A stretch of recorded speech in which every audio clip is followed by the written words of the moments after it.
Olá, graça e paz. Hoje nós teremos a oportunidade de estudarmos sobre a provação. Você já passou pelo fogo da provação? Esse é o assunto nosso desse dia e nós gostaríamos de convidá-lo à leitura da Palavra de Deus, o texto básico para a nossa reflexão. Então está lá na primeira carta do apóstolo, conforme o apóstolo Pedro escreveu, capítulo de número 1, a partir do versículo 3, a partir do terceiro versículo. Diz: Bendito Deus e Pai de nosso Senhor e Salvador Jesus Cristo, que segundo a sua muita misericórdia, nos regenerou para uma viva esperança, mediante a ressurreição de Jesus Cristo dentre os mortos, para uma herança incorruptível, sem mácula, imarcessível, reservada nos céus para vós outros, que sois guardados pelo poder de Deus, mediante a fé, para a salvação, preparada para ser revelada no último tempo.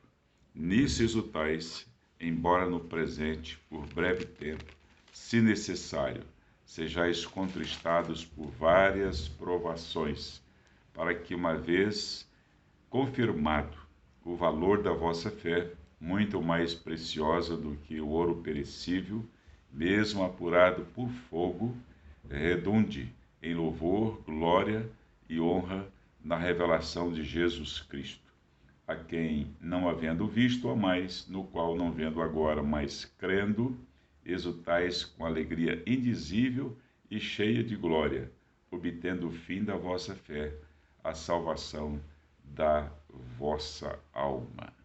Sou o pastor Darcy Pereira, sou pastor da Igreja Presbiteriana do Jardim Licínia, Campinas, São Paulo. Então, que Deus nos ajude, que Deus nos abençoe, que as lições que viermos a tirar aqui sejam para abençoar a sua vida. Amém? Muito bem. Então, como falei inicialmente, o tema da nossa mensagem de agora é sobre: você já passou pelo fogo da provação? A palavra de Deus diz que o Senhor prova o justo. Todos aqueles que são justificados pelo sangue de Jesus, eles passam pelas provações. E o livro de Provérbios, capítulo 17, 3, diz: o crisol é para a prata e o forno para o ouro, mas o Senhor prova o coração. Então não há quem não passe pelo fogo da provação. Nós sabemos que estamos no mundo e o Senhor Jesus Cristo disse: no mundo passais por aflições. Então há situações em que nós não podemos nos esconder, não podemos ficar de longe. Nós passamos pelo fogo da provação. E o Salmo 66, 10 a 12 diz: pois tu, ó Deus, nos submeteste à prova e nos refinaste como a prata. Fizeste-nos cair numa armadilha e sobre nossas costas pusestes fardos pesados. Deixaste que os inimigos cavalgassem sobre a nossa cabeça. Passamos pelo fogo e pela água, mas a um lugar de fartura nos trouxestes. Interessante que, quando Deus nos faz passar por provas, Ele dá-nos também o alívio necessário para que nós possamos nos fortalecer, nos reerguer, nos fortificar e nos firmar. É sempre assim que nós encontramos os textos relacionados à provação. Fabrício Santana, do Rio Grande do Sul, escreveu essa pérola: quando o calor da provação é grande, Deus dá a sombra da sua presença. Quando o inverno parece infinito, Deus traz o verão. Quando não existe mais fé, Deus diz: acredita. Quando estamos a um passo do inferno, Deus nos dá a direção do céu. Quando alguém diz que não somos nada, Deus nos diz que somos mais que vencedores. Quando difícil se torna o caminhar, Deus nos carrega no seu colo. Esse texto, esse livro, primeira carta de Pedro, lógico, tem como autor o próprio apóstolo Pedro. É ponto pacífico que a palavra de Deus tem como autor real e principal Deus. A primeira carta de Pedro, capítulo 1, versículo 10 a 12, nós encontramos a seguinte orientação. Foi a respeito dessa salvação que os profetas indagaram e inquiriram, os quais profetizaram acerca da graça a vós outros destinada, investigando atentamente qual ocasião ou quais as circunstâncias oportunas indicadas pelo Espírito de Cristo, que neles estava ao dar de antemão testemunho sobre os sofrimentos referentes a Cristo e sobre as glórias que o seguiriam. A eles foi revelado que não para si mesmos, mas para vós outros, ministravam as coisas que agora vos foram anunciadas por aqueles que, pelo Espírito Santo, enviado do céu, vos pregaram o Evangelho, coisas essas que anjos anelam perscrutar. Quer dizer, foram anunciadas, as palavras foram anunciadas pelo Espírito Santo. Então, o grande autor da palavra de Deus é o Espírito Santo. Então, nós entendemos que Pedro aqui, ele era um coautor, quer dizer, participou recebendo a inspiração do Espírito Santo de Deus, porque diz a palavra lá em Timóteo, 2 Timóteo 3,16, que toda escritura é inspirada por Deus. Muito bem. Então, nós vemos que Pedro também ele usou, no caso, Silvano para escrever essa carta, e isso está registrado no capítulo 5, versículo 12, diz: por meio de Silvano, que para vós outros é fiel irmão, como também o considero, vos escrevo resumidamente, exortando e testificando de novo, que esta é a genuína graça de Deus, nela ficai firme. Silvano é o Silas, aquele que acompanhou o apóstolo Paulo naquela cidade de Filipos, quando os dois foram presos e ali amarrados ao tronco e passaram por grande provação também. Mas mesmo apesar de tudo, eles louvavam e oravam ao Senhor. Muito bem, quando foi, que época, né, que foi escrita essa carta? Que data? Essa carta foi escrita entre o ano 62 a 64. Foi justamente no início da perseguição por Nero, imperador de Roma.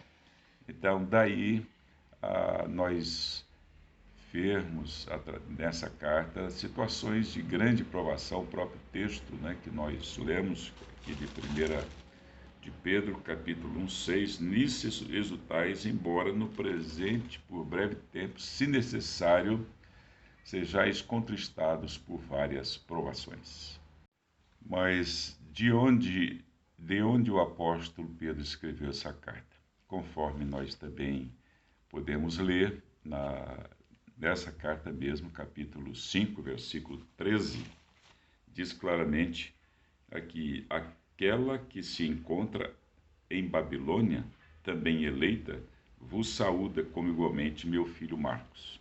Então, a Babilônia que faz a referência a Roma que se tornou na grande Babilônia por causa da perseguição que causou ao povo judeu, ao povo cristão especialmente, os seguidores de Jesus Cristo.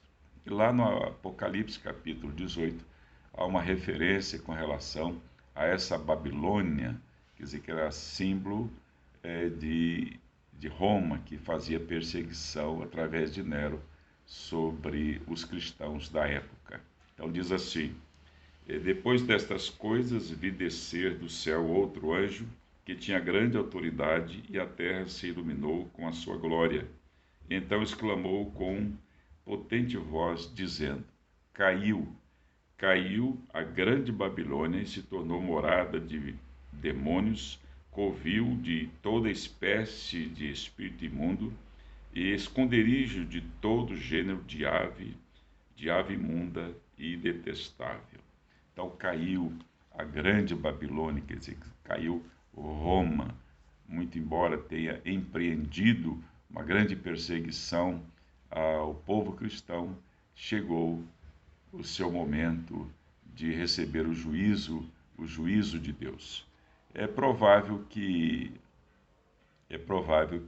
Pedro tenha morrido durante essa perseguição por Nero, quando da perseguição aos cristãos.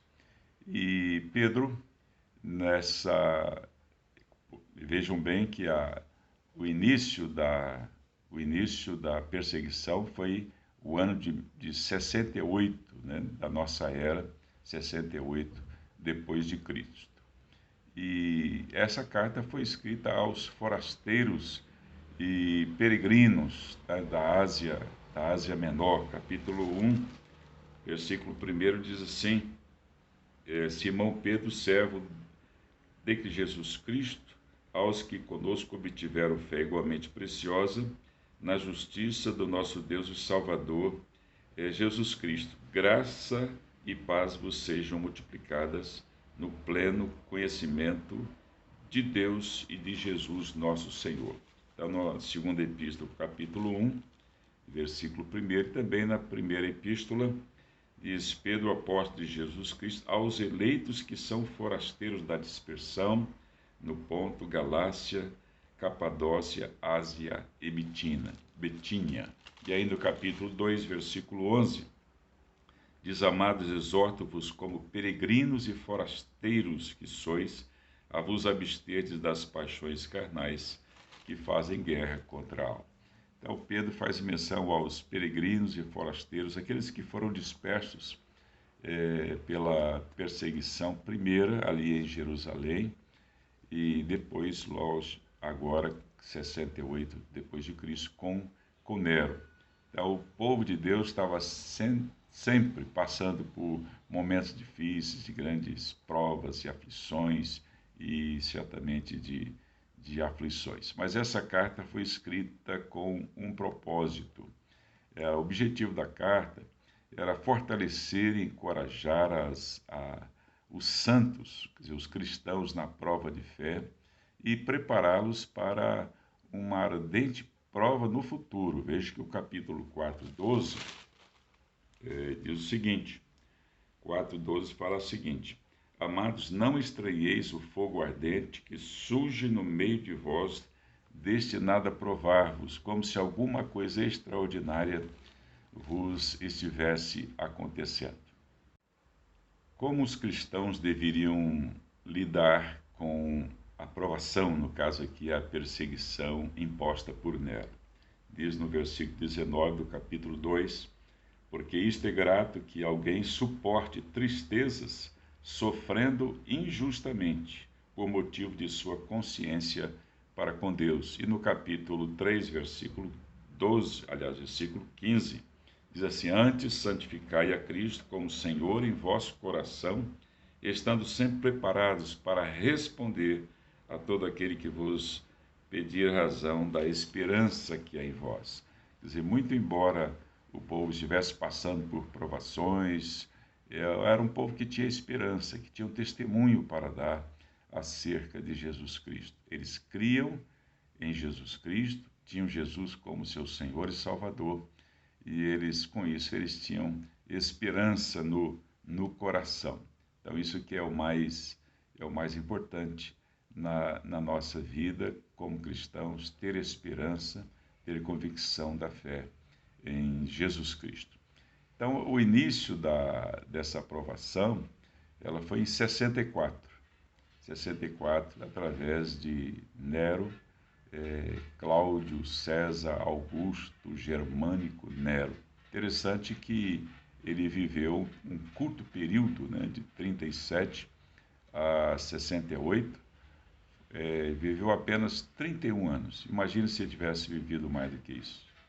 Quão intensa não teria sido a provação, a perseguição sobre o povo de Deus. Então Deus sabe o que faz, e aos 31 anos esse homem foi tirado de cena. Então esse homem foi um dos imperadores mais insanos, mais tiranos, mais sanguinários. Ele matou, na ocasião, mais de 5.700 cristãos de uma forma truculenta, atirando fogo, lançando-os na arena aos leões e assim por diante. Então foi uma situação muito difícil, o povo passou de fato pelo fogo da provação, como nós vemos aqui no capítulo 1, versículo 6. Nisto exultais, embora no presente momento, se necessário, por breve tempo, sejais contristados por várias provações. Depois nós falaremos detalhadamente sobre esse texto. Muito bem.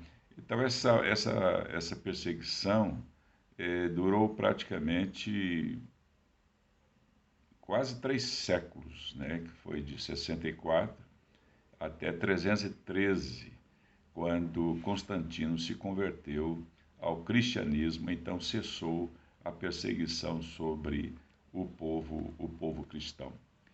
Essa carta ela relata, ou ela retrata o sofrimento daqueles que servem a Cristo, daqueles que são de Jesus Cristo. Quando fala de forasteiros, de peregrinos, é porque por estarem sendo perseguidos, os cristãos, eles não tinham morada.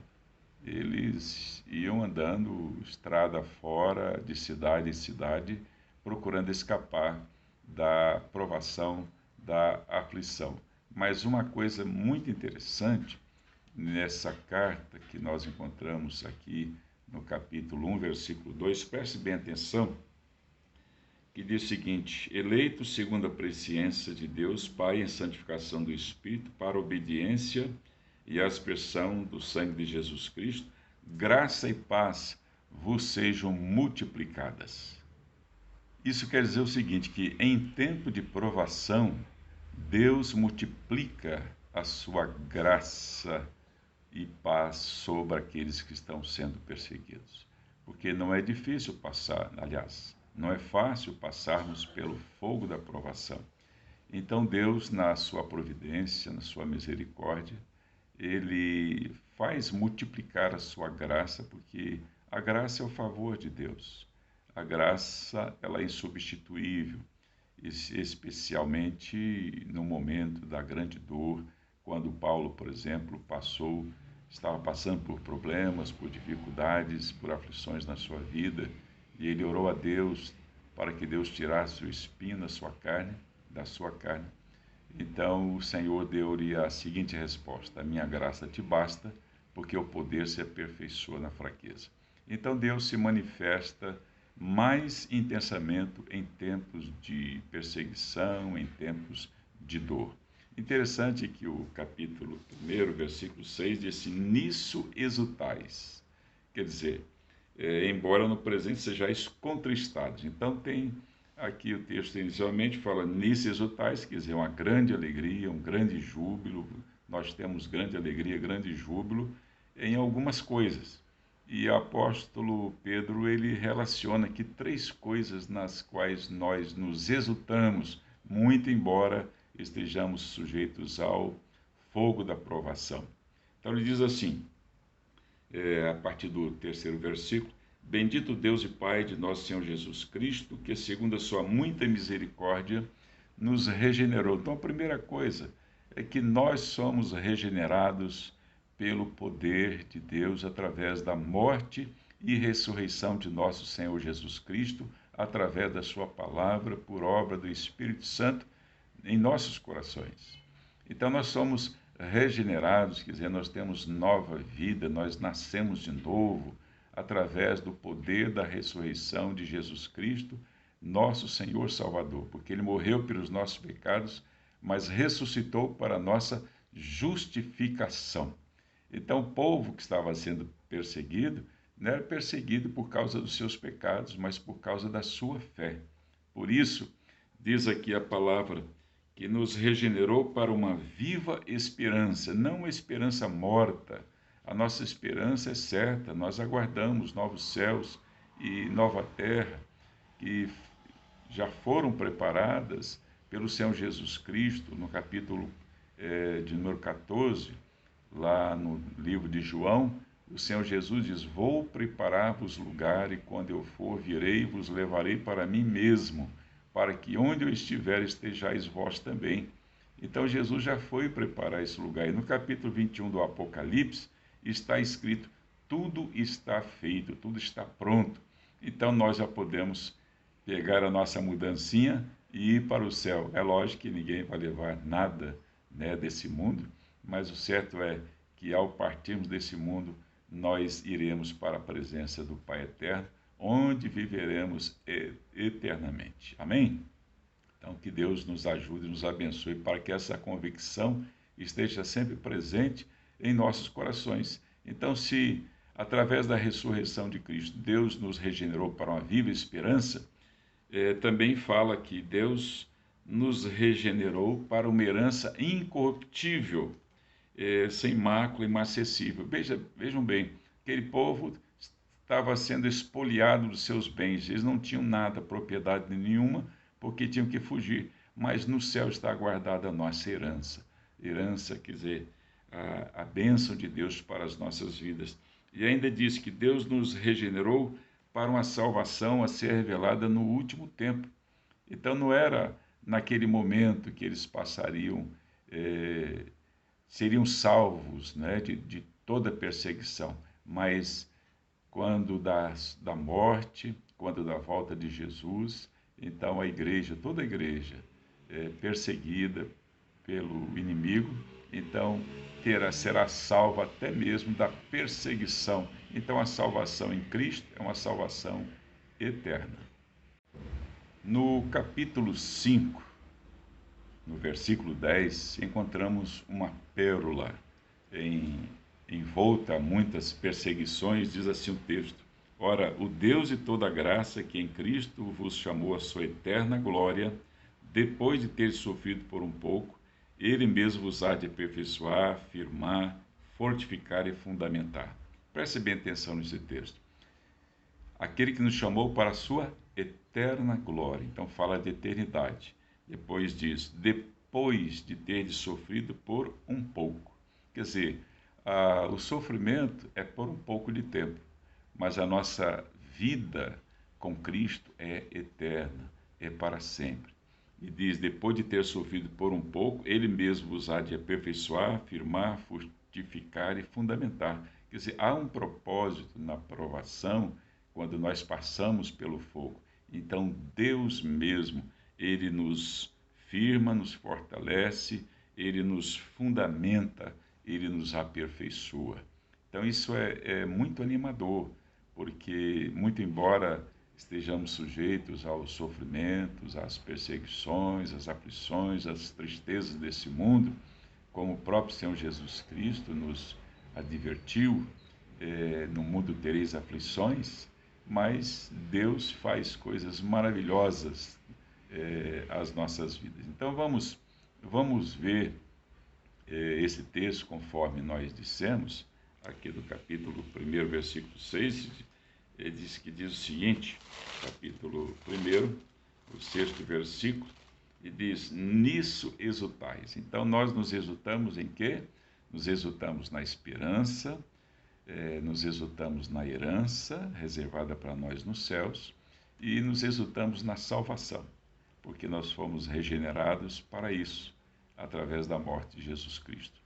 Mas também diz, embora no presente, né, no presente, nesse momento que nós estamos vivendo, que você está vivendo, de repente, nesse momento, você pode passar por grande provação, de repente está até mesmo passando por grande provação. Então, o nosso presente é um presente em que, conforme nos diz a palavra de Jesus, basta ao dia, a cada dia, o seu próprio mal.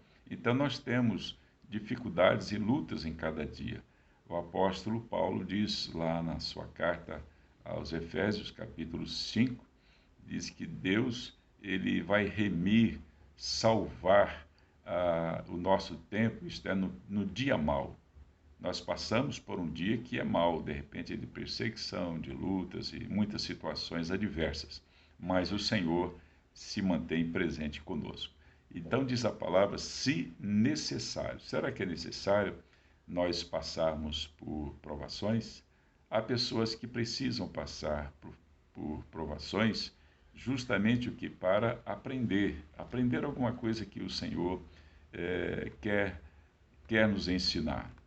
E interessante que diz que nós seremos contristados por várias provações. Mas eu quero ler 2 textos com relação à questão é necessário nós passarmos por provação, e esses 2 textos estão, esses 2 versículos, no Salmo 119, nós leremos 2 versículos muito importantes para entendermos um pouco essa situação que de repente você está vivendo.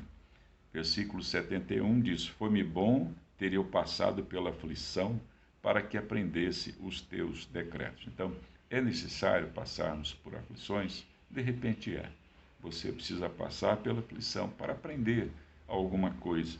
E o versículo 75 diz, bem sei, ó Senhor, que os teus juízos são justos e que com fidelidade me afligiste. Então Deus, quando Ele nos aflige, não é porque Ele é infiel a nós. Deus tem propósitos para as nossas vidas através da provação.